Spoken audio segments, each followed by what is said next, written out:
कुछ सफ़र सिर्फ यादें नहीं, डर भी छोड़ जाते हैं।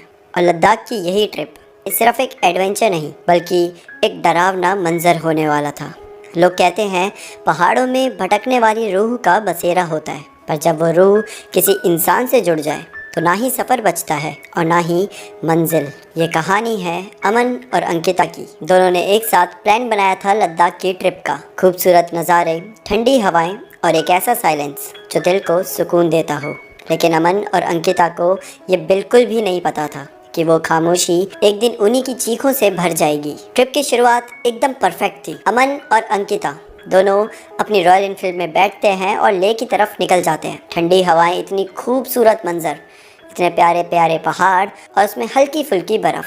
ये देखकर किसी को भी वहाँ पर मतलब जन्नत से कम ना लगे। दोनों को ये सब एक सपने जैसा लग रहा था। जिनकी लद्दाख की पहली ट्रिप थी और ऊपर से कहते हैं कि जैसे लद्दाख की मैंने भी ट्रिप करी है, लेकिन मैं प्लेन से गया था। बट फिर मेरे जितने भी भाई लोग हैं सब ने यही कहा कि अगर आप ना बाय रोड जाओ ना वहाँ पर, तो वो एक अलग ही एक्सपीरियंस होता है। एक ऐसा एक्सपीरियंस जो शायद ज़िंदगी भर आप याद रखो। और इसीलिए इन दोनों ने भी डिसाइड किया था कि कुछ भी हो जाए हम जाएंगे तो बाय रोड ही। अब ये रास्ते में हर जगह चाय के दोनों शौकीन है भाई, टी लवर। मतलब अगर आप पहाड़ों में जाओ और चाय ना पियो तो क्या मज़ा। और यही सेम इन दोनों का भी था। तो जहाँ जहाँ इन्हें चाय की टपरी मिलती है वहाँ रुक जाते, वहाँ चाय पीने बैठ जाते। चाय की टपरी में बैठते तो लोकल से मिलते, उनसे उनके कल्चर को जानते, उनकी भाषाएं जानते, उनसे बातें करते, उनसे इंटरेक्ट करते। तो ओवरऑल बताने का ये मतलब है कि ये ट्रिप काफ़ी अच्छी जा रही थी, पर इनकी ये खूबसूरत ट्रिप एक बहुत भयानक टर्न लेने वाली थी। जैसे ही ये लोग पैंगोंग लेक के पास पहुंचते हैं, हवा एकदम से बदल जाती है। जो वहाँ पे प्रेशर होता है वो काफ़ी तेज़ होने लग जाता है। मतलब कि सडनली वेदर में चेंज हो जाता है, जो कि कॉमन है माउंटेन एरियाज़ में। रात होते होते ये लोग एक ढाबे पे खाना पीने के लिए रुक जाते हैं। उस ढाबे पे एक बूढ़े से आदमी थे जो इनको खाना सर्व कर रहे थे। इन लोगों का लुक देखकर वो आदमी समझ गए थे कि ये सब टूरिस्ट हैं और बस ऐसे ही बातचीत करना शुरू कर देते हैं। अब वो जो बूढ़े आदमी होते हैं वो इन दोनों को पूछते हैं कि आप लोग कहाँ से हो, अच्छा यहाँ घूमने आए हो। तो वो बातों बातों में इन्हें कुछ ऐसी जगह बताते हैं जो अनडिस्कवर्ड नहीं होती, जो मतलब अनएक्सप्लोर्ड होती है, जिन्हें लोगों ने आज तक देखा नहीं होता और बहुत खूबसूरत होती है और सिर्फ लोकल्स को पता होती है। तो वो जो अंकल होते हैं वो इन लोगों को ऐसी ऐसी जगह बताते हैं कि आप यहाँ ज़रूर जाना, ये बहुत अच्छी जगह है। आपने इनके बारे में सुना नहीं होगा बट जब जाओगे तो ये जन्नत से कम नहीं होंगी। अब बात बात में जो अमन होता है वो उस बूढ़े आदमी को बताता है कि हाँ अंकल, बस हम थोड़ी देर में निकल जाएंगे खाना पीना करके। तो अंकल एकदम से पूछते हैं कि इतनी रात में? तो बोलता है कि हाँ मतलब हमें कोई टेंशन नहीं है, हम रात में ही सफ़र करते हैं। अब जो अंकल अभी तक खुशी खुशी एकदम हंस के इनको सब चीज़ें बता रहे थे, उनके चेहरे का एक्सप्रेशन एकदम बदल सा गया था। और ये चीज़ अंकिता ने नोटिस करी थी। अंकिता अंकल से पूछते कि क्या हो अंकल, सब कुछ ठीक तो है ना? आप एकदम सीरियस से क्यों हो गए? तो अंकल एकदम सीरियस आवाज़ में बोलते हैं कि बेटा तुम कल चले जाना सुबह होते ही, रात में यहाँ पर सेफ़ नहीं है। तो अमन उनकी बात नहीं मानता, बोलता है कि अरे अंकल आप टेंशन मत लो, हमें पता है मतलब रात को थोड़ा होता है बट हम तो रात को ही ट्रैवल करते हैं। और सच बताया ना, अभी तक ऐसा कुछ भी नहीं हुआ है। रात को मज़ा आता है मतलब मज़ा आता है इन द सेंस कि एक अलग ही वाइब होती है रात की। वो अंकल फिर से उसी सीरियस चेहरे से बोलता है कि मेरी बात मानो, सुबह चले जाना, कोई जल्दी नहीं है, बहुत टाइम है आपके पास, आप आराम से जाओ, रात को मत जाओ। अमन तो इन सारी बातों को इग्नोर करता है बट अंकिता को न जाने क्यों वो अंकल के बिहेवियर से डर लगने लगता है। वो भी अब अमन को बोलने लगती है कि यार रहने दे, क्या सुबह ही चलते हैं, अगर अंकल इतना बोल रहे हैं तो शायद सेफ़ ना हो। पर अमन अंकिता को समझाता है कि क्या तुम फालतू की बातों में पड़ जाती हो यार, वो बस फिक्र कर रहे हैं रात में ट्रैवल ना करें और कुछ नहीं, ऐसा उनका मोटिव कुछ नहीं है। मतलब कोई डरने वरने वाली सीन नहीं है। रात में गाँव में तुम्हें पता ही है कैसे लोग डर जाते हैं, 8 बजे तो इनका सोना हो जाता है, तो इनके लिए थोड़ा अजीब बात है रात में ट्रैवल करना। और ऐसे ही बोलकर अमन अंकिता को समझा देता है और फिर दोनों अपना डिनर ख़त्म करके निकल पड़ते हैं पैंगोंग की तरफ। अब ये पैंगोंग की तरफ जा रहे हैं, चारों तरफ पूरी तरीके से शांति है। अब जो आवाज़ आ भी रही थी वो सिर्फ कुछ पंछियों की थी, कुछ जानवरों की थी, इंसान वहाँ आसपास एक भी नहीं था। अब ये दोनों जा रहे हैं कि अमन की ना नज़र एक जगह पर पड़ती है और वो अंकिता को रोक देता है और बोलता है हम यहाँ पर टेंट लगाएंगे, आज हम यहीं पे कैंपिंग करेंगे। अंकिता बोलती है बट हमारी तो ये डेस्टिनेशन है ही नहीं, हमें तो कहीं और जाना था, तो एकदम से ऐसा क्यों? तो अमन बोलता है एक बार ऊपर देखो। अंकिता आसमान की तरफ देखती है और आसमान इतना सुंदर लग रहा था ना कि बता ही नहीं सकते। हर चारों तरफ तारे ही तारे, एक अलग सा ही कुछ एक्सपीरियंस था। अंकिता भी बोलती है कि परफेक्ट जगह है और दोनों जाते हैं और वहाँ पर टेंट लगाना शुरू कर देते हैं। वो पूरा जो माहौल था वो किसी स्वर्ग से कम नहीं था। जहाँ पर ये लोग टेंट लगा रहे थे उसी के बगल में एक झील भी थी। दोनों ने आसपास की जगह थोड़ी सी साफ करी और फिर टेंट लगाना शुरू करा और फिर उसी के बगल में बॉनफायर जलाया। दोनों बैठे हुए थे कि तभी अमन ने कुछ ऐसा किया जिससे अंकिता की खुशी 7वें आसमान पे थी। अमन अंकिता के सामने उसको प्रपोज करता है शादी के लिए। मतलब एक इतनी सुंदर सी जगह में आप बैठे हो कि आपको लग रहा है कि आप स्वर्ग में हो, इससे अच्छा कुछ हो ही नहीं सकता। एंड देन आपका बॉयफ्रेंड जिसके साथ आप अपना पूरा जीवन बिताना चाहते हो वो आपको प्रपोज करे शादी के लिए। अंकिता के लिए ये सारी चीज़ें एक सपने से कम नहीं थी। ऐसा लग रहा था जैसे भगवान ने ये सारी चीज़ें बनाई ही इसी दिन के लिए थी। अंकिता इतनी खुश थी कि वो बता ही नहीं सकती। अंकिता को ऐसा लग रहा था कि इससे ज़्यादा अच्छा क्या ही हो सकता है। आज की रात एकदम परफेक्ट है। बट यहाँ पर अंकिता गलत थी। दरअसल उसी खूबसूरत रात में, उसी खूबसूरत मौसम और उसी लवली इन्वायरमेंट के बीच में एक ऐसी चीज़ थी जो इनका इंतज़ार कर रही थी। एक ऐसी चीज़ जिसने इनकी सिर्फ वो ट्रिप नहीं बल्कि पूरी ज़िंदगी बदल के रख दी। अब अंकिता और अमन काफ़ी टाइम तक बाहर बैठे हुए थे, तारों को देखे जा रहे थे और एक समय आता है जब ये दोनों डिसाइड करते हैं सोने का। अंकिता अब अंदर टेंट के अंदर चले जाती है सोने के लिए। अमन बाहर जो बोनफायर वो सब था उसे समेट रहा था कि तभी अचानक से उसको अपने पीछे किसी के पायल की आवाज़ आती है। अमन को लगता है शायद अंकिता होगी। वो बिना पीछे मुड़े अंकिता को बुलाता है, पर पीछे से जब कोई आवाज़ नहीं आती तो वो मुड़कर देखता है। वो टेंट की तरफ देखता है कि टेंट की चेन तो बंद है और आसपास भी कोई भी नहीं था। अमन को लगा शायद उसका वहम हो। तभी उसे वापस से पायल की आवाज़ आती है। अब अमन को लगता है कि शायद अंकिता उसे डरा रही है, उसके साथ प्रैंक कर रही है। तो वो चाहता है टेंट के अंदर जाकर देखता है। तो जैसे वो टेंट के अंदर जाता है वो देखता है कि अंकिता तो बड़ी गहरी नींद में सो रही थी। अब अमन टेंट के अंदर है अंकिता के साथ कि तभी उसे ऐसा लगता है जैसे टेंट के बाहर एक लड़की खड़ी है, उसकी परछाई उसके टेंट पर बन रही थी। अमन दौड़ कर जाता है, टेंट के बाहर देखता है तो वहाँ पर कोई भी नहीं था। वो वापस से अंदर देखता है तो वो शैडो उसे फिर दिखाई देती है। अमन थोड़ा सा डर जाता है पर हिम्मत करके एक बार फिर से आसपास जाकर चेक करने लगता है। आसपास टेंट के अंदर हर जगह वो चेक करता है बट कुछ भी नहीं दिखता। माहौल इस समय पूरा शांत हो चुका था। वहाँ आदमी क्या, कोई जानवर तक भी नहीं था। अमन ने ड्रिंक भी कर रखी थी तो उसे लगा शायद उसे चढ़ गई है और इसीलिए सब सामान समेट कर अमन सोने चला जाता है। उसकी आंखें अभी लगी ही थी कि तभी उसके कानों में अचानक से एक आवाज़ आती है। एक ऐसी आवाज़ जो कि अमन को पूरी तरीके से हिला देती है क्योंकि उसको अंकिता के बुलाने की आवाज़ आ रही थी। और अब अमन की जैसी आंखें खुलती है वो अपने बगल में चेक करता है तो अंकिता बगल में नहीं थी। जैसे वो टेंट खोलकर बाहर देखता है अंकिता झील के पास खड़ी हुई थी और झील की तरफ ऐसे देख रही थी। मतलब अमन को उसकी बैक साइड दिख रही थी। तो अमन भागता हुआ अंकिता के पास जाता है कि तुम क्या कर रही हो इतनी रात को, क्या कर रही हो वहाँ पर। और भागते हुए जैसे ही अंकिता के पास पहुँचा है वो देखता है कि सामने अंकिता है ही नहीं।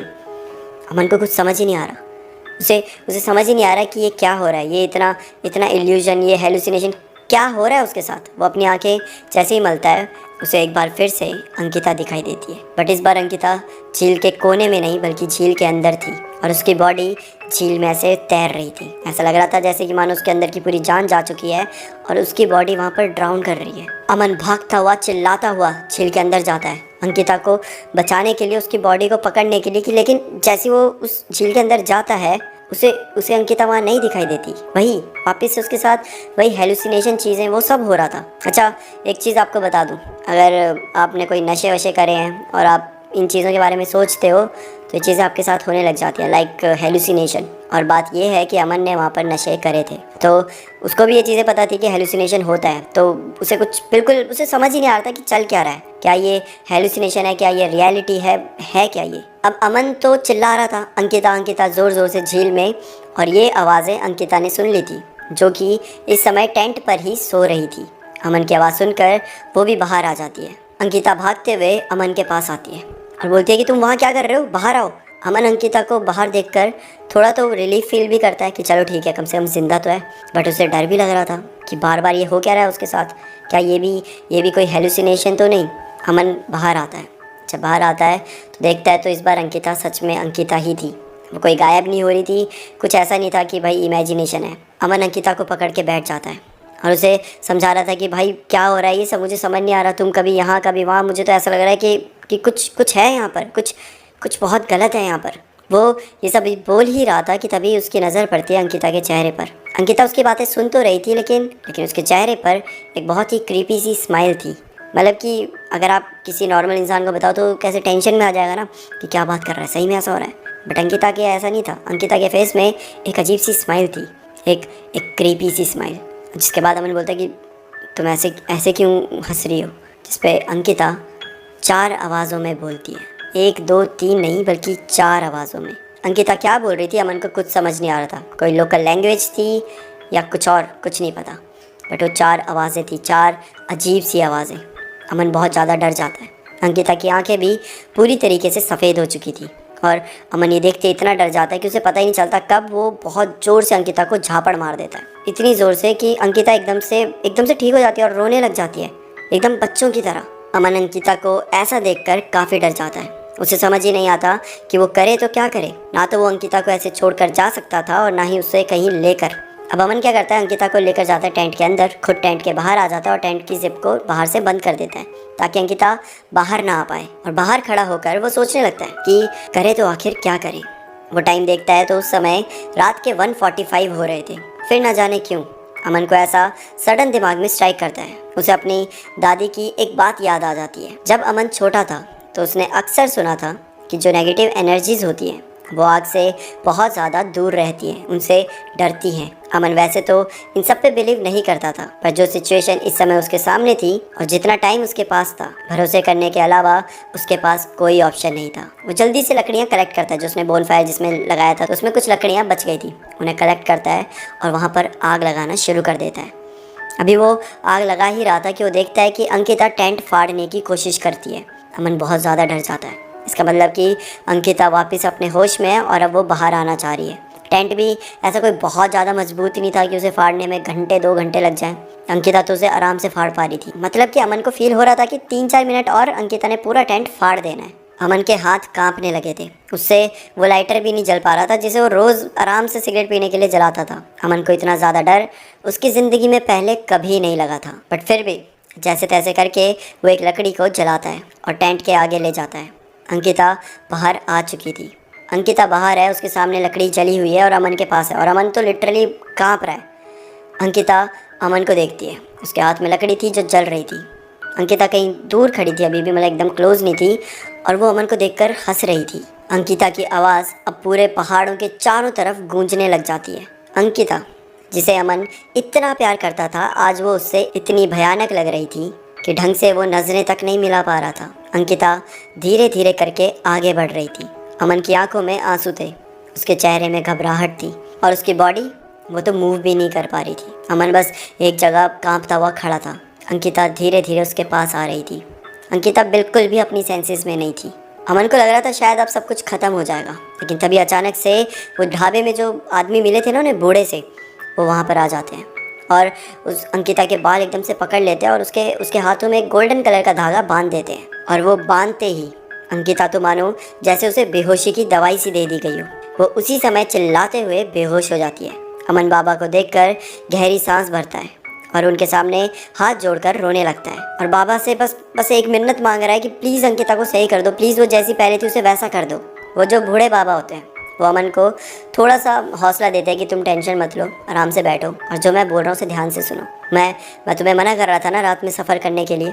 दरअसल इस जगह में कोई दिक्कत नहीं है, ये जगह बहुत अच्छी है, बहुत प्यारी है, लेकिन जब तुम मेरे ढाबे में आए थे मुझे वहीं पर एक अलग एनर्जी की प्रेजेंस फील हो चुकी थी। तुम जिन रास्तों में रात भर टहल कर आ रहे हो उधर कहीं ना कहीं अंकिता के पीछे एक एनर्जी लग चुकी थी और वो एनर्जी इतनी स्ट्रांग थी कि जो बूढ़े बाबा थे उनको भी फील हो रही थी। उन्हें पता था कि ये आज नहीं तो कल अंकिता पर अटैक करेगी, उसे पोजेस करेगी, और इसीलिए वो इन दोनों को बार बार बोल रहे थे कि रात को मत जाओ, अकेले मत जाओ। अमन हाथ जोड़कर बाबा जी से मिन्नत मांग रहा था कि प्लीज़ हमें बचा लो, प्लीज़ अंकिता को बचा लो, उसे वापस कर दो। वो बस बोले जा रहा है, उसे कुछ समझ नहीं आ रहा। जो बूढ़े आदमी होते हैं वो क्या करते हैं कि अमन और उस लड़की को अमन से बांध देते हैं, ठीक है, और ख़ुद अपनी बाइक में बैठकर बोलते हैं कि तुम मेरे पीछे चलो, मेरे गाँव चलो। दरअसल वो जहाँ लेकर जाते हैं वो एक गांव तो नहीं, बट ऐसे बहुत दूर दूर पर 6-7 घर बने हुए थे और बीच में एक छोटा सा मंदिर था। वो बाबा अमन को बोलकर अंकिता को वही मंदिर में लेटने को बोलते हैं और फिर कुछ देर बाद गांव की 2-3 औरतें आती हैं और मंदिर में जाकर मंदिर को अंदर से बंद कर देती हैं। अमन बाहर ही खड़ा था और जो 6-7 घर थे उससे भी सारे मर्द आ चुके थे, जितने भी वहाँ लोग थे सब आ चुके थे और सब अमन के साथ बाहर ही खड़े होकर बस नज़ारा देख रहे थे। और वो 3-4 औरतें मंदिर के अंदर थी। कुछ समय तक तो एकदम सन्नाटा था, एकदम सन्नाटा। लेकिन फिर एकदम से आवाज़ आती है अंकिता के चिल्लाने की। उस मंदिर के अंदर से अंकिता के इतनी ज़ोर से चिल्लाने की आवाज़ आ रही थी कि वो मतलब पूरी पहाड़ियों में गूंज रही थी। अमन घबरा जाता है और मंदिर की तरफ भागता है, पर सब जितने भी आदमी थे बाहर वो उसे रोक देते हैं। कहते हैं कि अगर गलती से भी दरवाज़ा पूजा से पहले खुला तो अंकिता कभी सही नहीं हो पाएगी, तो जो भी हो रहा है उसे होने दो, बीच में जाकर रुकावट मत पैदा करो। अमन अब बाहर खड़ा लाचार था। उसे बस अंकिता के रोने की आवाज़ें आ रही थी। वो ऐसे रो रही थी जैसे कोई उसे मार रहा हो, जैसे कि कभी वो मम्मी पापा को बुलाती, कभी अमन को, कभी अपने भगवान को। लेकिन समय के साथ साथ उसके चिल्लाने की आवाज़ें भी ख़त्म हो जाती है और कुछ समय बाद मंदिर का गेट खुलता है। जैसे वो गेट खुलता है, अमन भागकर सीधा अंदर जाता है। वो देखता है कि अंकिता के पूरी बॉडी में हल्दी लगी हुई थी। उसे पीले कलर के कपड़े पहनाए गए थे और अंकिता बड़े शांति से सो रही थी। और जो वहाँ पर औरतें होती हैं वो अमन को बोलती है कि कुछ देर बाद हम इसे स्नान कराएंगे, जिसके बाद वो एकदम सही हो जाएगी। करीब 4 बजे अंकिता खुद उठती है और पास के झील में जाकर लेडीज़ के साथ, उन औरतों के साथ नहाकर वापस आती है। अंकिता एकदम फिट थी। उसे देखकर कोई नहीं बोल सकता कि उसके साथ ऐसा भी कुछ हुआ था। अमन पूछता है कि अंकिता को आखिर हुआ क्या था, तो जो बूढ़े बाबा होते हैं वो अमन को बताते हैं कि इन पहाड़ों में न जाने कितनी बुरी आत्माएं भटकती है। और तुम सब भी रोज़ सुनते हो कि पहाड़ों में कितनी मौतें होती है, और सबका रीज़न एक्सीडेंट नहीं होता। कई मौतें इन वजह से भी होती है क्योंकि उनके पीछे कुछ एविल स्पिरिट्स, कुछ आत्माएं पड़ जाती है। और तुम जैसे लोग इन चीज़ों पर बिलीव ही नहीं करते, इन्हें अंधविश्वास मानकर इग्नोर कर देते हो और फिर उसका खामियाजा अपने या फिर अपने लव्ड वंस की जान गंवाकर भुगतते हो। वो तो तुम्हारी किस्मत अच्छी थी कि तुम उस ढाबे में आए और मैंने समय से पहले अंकिता को बचा लिया, उसको समय से पहले रोक दिया, वरना तुम्हारे किस्से भी इस पहाड़ की शांति में कहीं गुम हो जाते और तुम भी कई लोगों की तरह इस पहाड़ में खोकर रह जाते।